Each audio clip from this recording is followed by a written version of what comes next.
ಅಕ್ಷಯ ತೃತೀಯ ಸಕಲ ಶುಭಾರಂಭಗಳ ದಿನ. ಈ ದಿನ ಯಾವತ್ತೂ ಖಾಲಿ ಹೋದರೆ ಒಳ್ಳೆಯದಲ್ಲ ಅನ್ನೋ ನಂಬಿಕೆ ಇದೆ. ಚಿನ್ನ ಖರೀದಿಸೋದು ಸಂಪ್ರದಾಯ, ಆದರೆ ಸದ್ಯದ ಬೆಲೆ ಏರಿಕೆಗೆ ಚಿನ್ನ ತಗೊಳ್ಳೋದು ಅಷ್ಟು ಸುಲಭವಲ್ಲ. ಆದರೆ ನಿಮಗೆ ಗೊತ್ತಾ, ಚಿನ್ನದ ಬದಲು ನಿಮ್ಮ ಮನೆಗೆ ತರುವ ಈ ವಸ್ತುಗಳು ನಿಮ್ಮ ಜೀವನದಲ್ಲೂ ಬಂಗಾರದಂತೆ ಬೆಳಕನ್ನು ತರಬಹುದು. ಅವು ಯಾವ ವಸ್ತುಗಳೆಂಬುದನ್ನು ತಿಳಿದುಕೊಳ್ಳಲು ಈ ವಿಡಿಯೋ ಕೊನೆ ತನಕ ನೋಡಿ. ಮೊದಲಿಗೆ ಅಕ್ಕಿ ಅಥವಾ ಧಾನ್ಯ. ಅಕ್ಕಿ ಪ್ರತಿ ಮನೆಯ ಜೀವಾಳ. ಅಕ್ಷಯ ತೃತೀಯದಂದು ಅಕ್ಕಿಯನ್ನು ಮನೆಯ ದೀಪದ ಮುಂದೆ ಇಟ್ಟು ಪ್ರಾರ್ಥಿಸಿ ನಂತರ ಮನೆಗೆ ತರಬೇಕು. ಇದು ಎಲ್ಲಿ ಹೋದರೂ ಅನ್ನದ ಅಭಾವವಾಗದಂತೆ ಮಾಡುತ್ತದೆ. ನವಧಾನ್ಯವನ್ನು ಮನೆಗೆ ತರೋದು ನವಗ್ರಹ ಶಾಂತಿಯನ್ನು ತರುವುದೆಂದು ನಂಬಿಕೆ. ಸಸ್ಯ ಸಂಪತ್ತು, ಆಹಾರ ಸಂಪತ್ತು, ಆರೋಗ್ಯ ವೃದ್ಧಿ ಉಂಟು ಮಾಡುತ್ತದೆ. ಹೊಸ ಬಟ್ಟೆಗಳು. ಶುದ್ಧ ಬಟ್ಟೆ ತರುವುದರಿಂದ ಶ್ರೇಷ್ಠ ಶುದ್ಧ ಚೈತನ್ಯ ಮನೆಗೆ ಬರುತ್ತದೆ.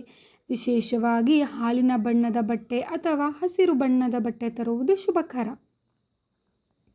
ನಾಣ್ಯಗಳು. ಚಿನ್ನದ ನಾಣ್ಯ, ಸಾಧ್ಯವಾದರೆ ಬೆಳ್ಳಿಯ ಅಥವಾ ತಾಮ್ರದ ನಾಣ್ಯಗಳನ್ನು ತರಬಹುದು.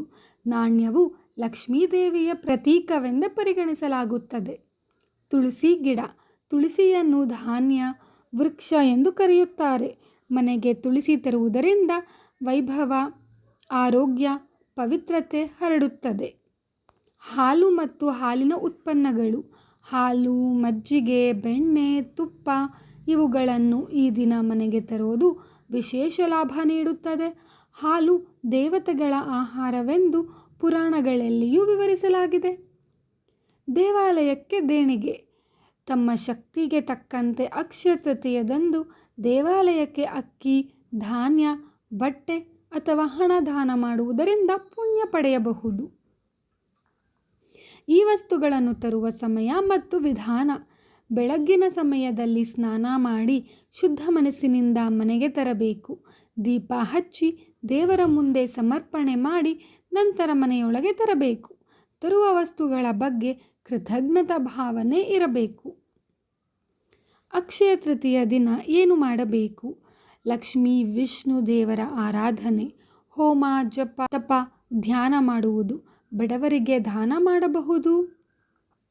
ಹೀಗೆ ಅಕ್ಷಯ ತೃತೀಯ ಎಂಬ ಮಹತ್ವದ ದಿನ ಚಿನ್ನ ಖರೀದಿಸಲು ಆಗದಿದ್ದರೂ ಈ ಮಹತ್ವದ ವಸ್ತುಗಳನ್ನು ಮನೆಯೊಳಗೆ ತಂದುಕೊಂಡರೆ ಸಮೃದ್ಧಿ, ಶ್ರೇಯಸ್ಸು, ಆರೋಗ್ಯ ನಿಮ್ಮ ಮನೆಯ ತುಂಬ ಹರಿದು ಬರುವುದು ನಿಶ್ಚಿತ. ಇದು ಖಂಡಿತ ದೇವರ ಆಶೀರ್ವಾದವನ್ನು ಸಂಪಾದಿಸಲು ಹಾದಿ ತೋರಿಸುವ ದಿನ. ಅದು ಚಿನ್ನ ಇರಲಿ ಅಥವಾ ಧಾನ್ಯ ಇರಲಿ, ಶ್ರದ್ಧೆ, ಭಕ್ತಿ, ಶುದ್ಧ ಮನಸ್ಸು ಇದ್ದರೆ ಮಾತ್ರ ಅಕ್ಷಯ ಪುಣ್ಯ ಸಂಪತ್ತಿಗಾಗಿ ನಿಮ್ಮ ಜೀವನವನ್ನು ಬೆಳಗಿಸುತ್ತದೆ.